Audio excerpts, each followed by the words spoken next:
আসসালামু আলাইকুম, সবাই কেমন আছেন? তো আশা করি সবাই অনেক ভালো আছেন। আল্লাহর অশেষ রহমত আমিও ভালো আছি। তো ফাইনালি চলে আসলাম নিকলি হাওরে। নিকলি হাওরে কে কে গেছেন সেটা আমি জানি না, তবে আমার ভিডিও যারা দেখেন তাদেরকে অনেক অনেক ধন্যবাদ এই ভিডিওটা দেখার জন্য। আমি আগে থেকে ধন্যবাদ দিয়ে রাখতেছি, কারণ আমি জানি আপনারা আমার ভিডিও দেখেন না।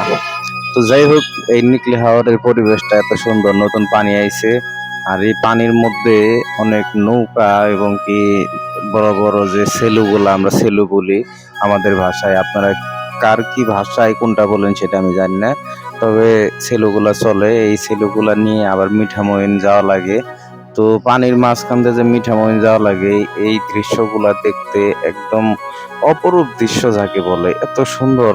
আর এত সুন্দর পানি আপনাদের সবার নজর কাড়বে। এই পানিগুলা দেখার জন্য দূর দূরান্ত থেকে অনেক অনেক মানুষ আসে। আর এইখানে আসলেও পর্যটক কেন্দ্র একমাত্র হইছে এই পানির জন্য। সবাই এই পানি দেখার জন্য অনেক দূরে দূরে থেকে মানুষ আসে। এটাকে একটা হাওর বলে। এই হাওরে যখন বর্ষা মাস হয় তখন অনেক পানি আসে, এবং যখন বর্ষা মাস ছাড়া এই হাওরে কিন্তু ধান চাষ করা হয়।